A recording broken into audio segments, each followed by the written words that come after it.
धरती के करीब आ रही है आसमानी आफत।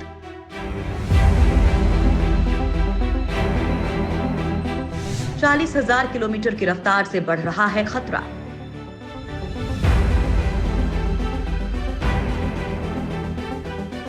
दोस्तों, साल 2020 को यूं ही मुसीबत वाला साल नहीं कहा जा रहा है। इस साल की शुरुआत से जो कोरोना आया, अभी तक पैर जमाए बैठा है। इस वायरस के चक्कर में पूरी दुनिया 3 महीनों तक घरों में ही कैद रहने को मजबूर हो गई।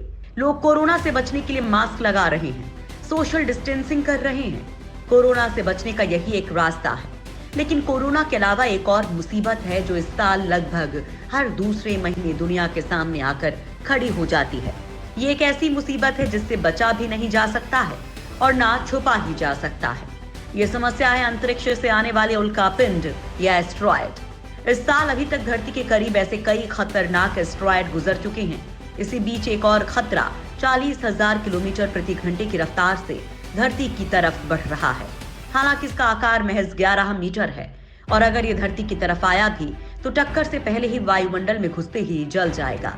लेकिन इसके बाद भी नासा ने इसे नियर अर्थ ऑब्जेक्ट की श्रेणी में रखा है, क्योंकि अगर ये पृथ्वी के गुरुत्वाकर्षण से आकर्षित होकर धरती की तरफ आया तो धरती से टकरा सकता है। हालांकि इससे कोई खतरा नहीं है।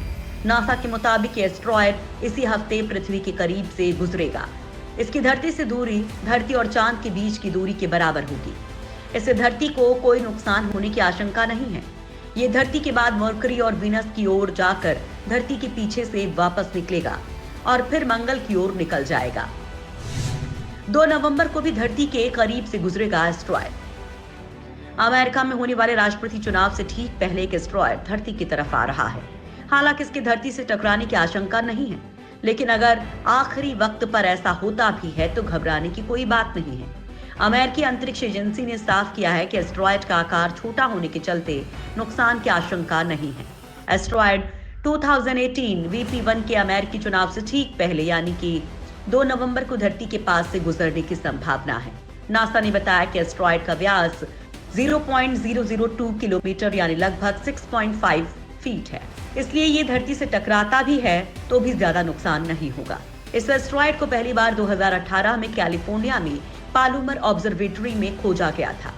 इसके 3 इमोकैट्स हो सकते हैं, लेकिन नासा ने 21 अवलोकनों के आधार पर यह पाया है कि एस्ट्रॉयड की पृथ्वी से टकराने की आशंका बेहद कम है। अमेरिकी अंतरिक्ष एजेंसी के अनुसार एस्ट्रॉयड 2018 VP1 के पृथ्वी वायुमंडल में दाखिल होने की संभावना 0.41% है। लेकिन अगर ये दाखिल होता भी है तो भी इससे नुकसान की आशंका ज्यादा नहीं है। ऐसा इसलिए है क्योंकि छोटे आकार की वजह से ये वायुमंडल में दाखिल होने के साथ ही टूटकर जल जाएगा।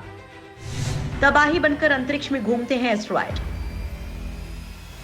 अमेरिका की स्पेस एजेंसी नासा के मुताबिक ऐसे करीब 22 एस्ट्रॉयड्स हैं जो आने वाले सालों में धरती के करीब आ सकते हैं और टक्कर की संभावनाएं हो सकती हैं। अगर किसी तेज रफ्तार स्पेस ऑब्जेक्ट के धरती से 46.5 लाख मील से करीब आने की संभावना होती है तो उसे स्पेस ऑर्गेनाइजेशन खतरा मानते हैं। नासा का सिस्टम ऐसे खतरों पर पहले से ही नजर रखता है।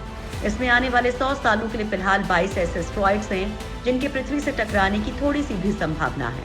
दरअसल एस्ट्रॉयड्स वे चट्टानें होती हैं जो किसी ग्रह की तरह ही सूरज की चक्कर काटती हैं, लेकिन ये आकार में ग्रहों से काफी छोटी होती हैं। हमारे सोलर सिस्टम में ज्यादातर एस्ट्रॉयड्स मंगल ग्रह और बृहस्पति यानी मार्स और जुपिटर की कक्षा में एस्ट्रॉयड बेल्ट में पाए जाते हैं।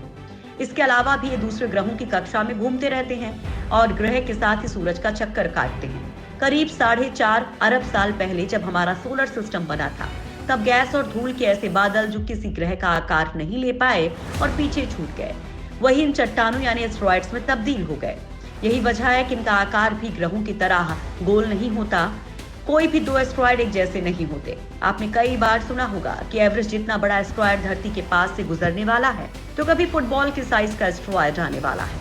ब्रह्मांड में कई ऐसे एस्ट्रॉयड्स हैं जिनका डायमीटर सैकड़ों मील का होता है और ज्यादातर किसी छोटे से पत्थर के बराबर होते हैं।